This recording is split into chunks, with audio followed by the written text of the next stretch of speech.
जरा सोचिए दोस्तों, अगर आपको बिना मोबाइल या फिर बिना किसी बिजली के जंगलों में छोड़ दिया जाए, तो आप कितने दिनों तक सर्वाइव कर पाएँगे? लेकिन दोस्तों, आज से हज़ारों साल पहले मानव भी इसी तरह जंगलों में सर्वाइव करता था। दोस्तों, आज की इस कहानी में हम इसको बिल्कुल आसान तरीके से समझने वाले हैं, तो बने रहिए अंत तक। दोस्तों, मेरा नाम है सतीश कुमार और आप देख रहे हैं तारकस अकेडमी यूट्यूब चैनल। दोस्तों, आज की इस वीडियो में हम समझने वाले हैं मध्य पाषाण काल। पाषाण काल का दूसरा चरण। मध्य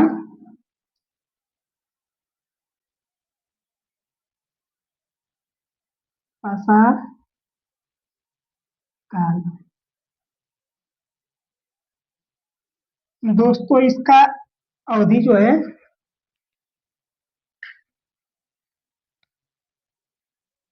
8000 बीसी से 4000 बीसी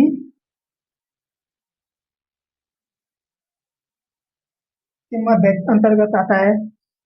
दोस्तों, मध्य काल में मानव ने पशुपालन करना सीख लिया था और मानव का पहला पशु जिसको उसने पालना पाला था वो था कुत्ता। पहला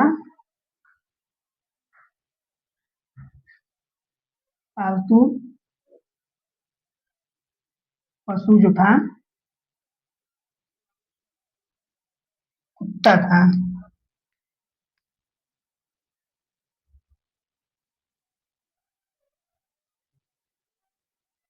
इस युग में मानव ने माइक्रोलिथियम उपकरणों का इस्तेमाल करना सीख लिया था।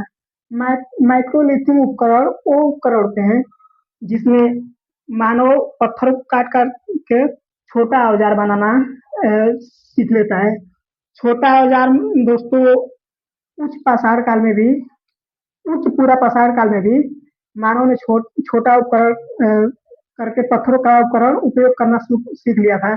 लेकिन उस छोटे उपकरण से भी छोटा जब बनाने लगा तो उसको बोला गया माइक्रोलिथियम। माइक्रोलिथियम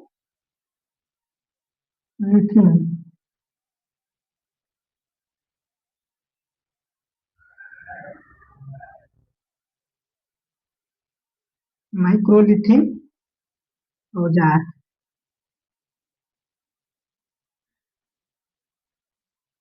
ये औजार काफी नुकीले और बहुत छोटे थे, जिसको आसानी से मानव कहीं भी ले जा सकता था। अपने चाकू के पकड़ने के लिए या फिर हड्डियों को छीलने वगैरह में बहुत आसानी होती थी और इसको किसी भी लकड़ी में लगाकर नया हथियार बनाया जा सकता था जो बहुत हल्का होता था और जानवर वगैरह का शिकार करने के लिए बहुत आसानी हो गई उस समय। माइक्रोलिथियम औजार को थोड़ा सा अच्छे से समझ लेते हैं क्योंकि इसमें थोड़ा कंफ्यूजन हो जाता है क्योंकि उच्च पूरा पाषाण काल में उच्च पूरा पाषाण काल जो होता है उसमें उसमें भी छोटे पत्थरों से बने उपकरण का उपयोग होता था और मध्य पाषाण काल में भी छोटे पत्थरों से बने उपकरण का उपयोग हो रहा था, लेकिन इसको माइक्रोलिथियम क्यों कहा गया तो इसको थोड़ा सा क्लियर कर लेते हैं। जैसे कोई भी मान लीजिए पत्थर है, बड़ा पत्थर है। इस बड़े से पत्थर को कोर बोला जाता था। ये हमने मध्य पूरा पाषाण काल में समझा था। कोर, इसी से कोर कल्चर निकला था और इसमें से ये निकाला ये मतलब पहले कोर वाला ने जब निकाला था कोर कल्चर में तो कोर कल्चर में इतना बड़ा निकाला। कोर कल्चर में थोड़ा बड़ा बड़ा निकाला।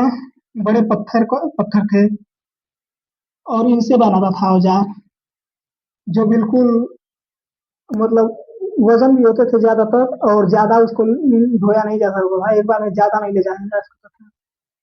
तो फिर इसको उच्च पूरा पाषाण काल में इसको भी थोड़ा छोटा कर दिया।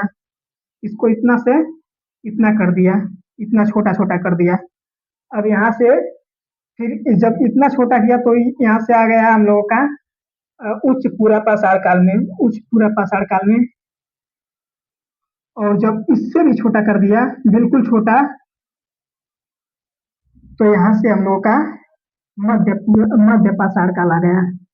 मध्य पाषाण काल। यहाँ से मानव सभ्य होना स्टार्ट हो गया था। तो यहाँ से पाषाण काल, मध्य पाषाण काल हुआ जब बिल्कुल छोटे पत्थर, छोटे बिल्कुल नुकीले, जैसे कोई चाकू बनाना हो, तो ये लकड़ी हो गई, लकड़ी हुई। एक मिनट, कलर चेंज कर दे थोड़ा सा, नहीं तो समझ नहीं आएगा। ये लकड़ी हो गई।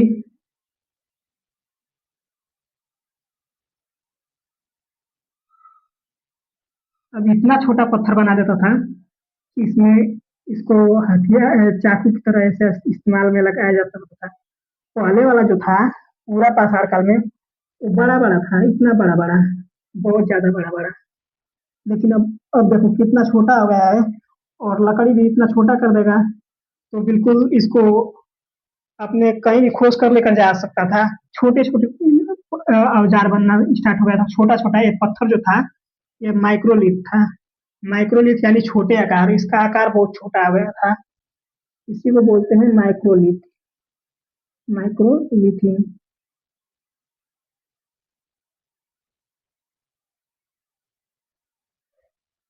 समझ गए? माइक्रोलिथ क्लियर हो गया ना? तो चलिए आगे अब चलते हैं।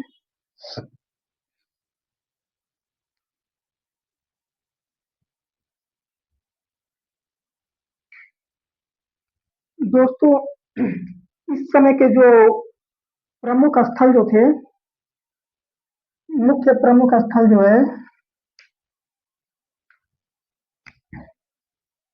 मुख्य प्रमुख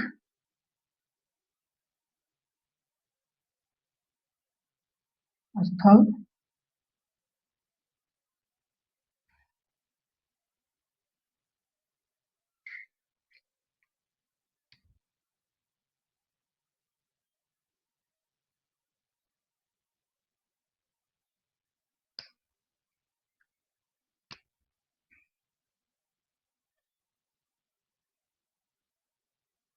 इस समय के जो मुख्य प्रमुख स्थल थे दोस्तों, वो था आदमगढ़, आदमगढ़,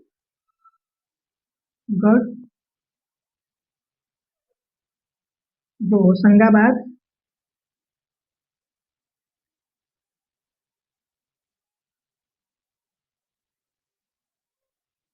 एमपी में पड़ता है, होशंगाबाद एमपी में। और दूसरा जो था बागौर था, बागौर। यह राजस्थानी भीलवाड़, भीलवाड़ा राजस्थान में पड़ता है।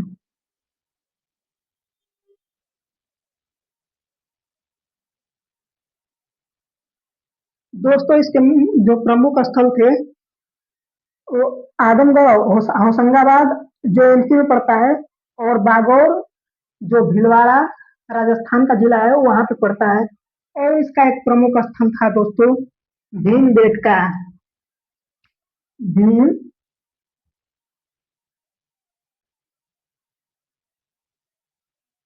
बेटका। भीम बेटका, इस यह भी एमपी में पड़ रहा है। और भीम बेटका की खोज विष्णु वाकड़कर ने 1957 में की थी दोस्तों, 1957 में। यहाँ पे मध्य प्रदेश बोल रहा हूँ, मध्य प्रदेश में तो भीमबेटका स्थान है। यहाँ पे मध्य पाषाण काल के चित्रकारी मिलते हैं, जिसका आकार बहुत छोटा छोटा है, लेकिन ढेरों सारे हैं। और इसको यूनेस्को ने विश्व विरासत स्थल का दर्जा दिया है दोस्तों। तो इसलिए ये थोड़ा इम्पोर्टेंट हो जाता है। खोजकर्ता जो थे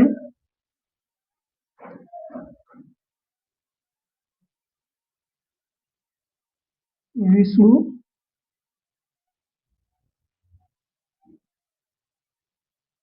वाकड़कर और विष्णु वाकड़कर की सन जो था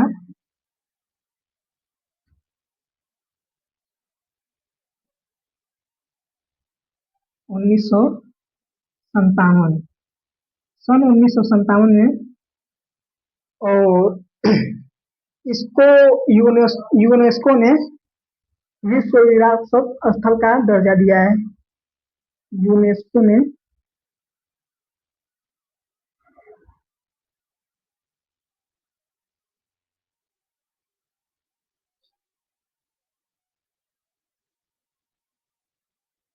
विश्व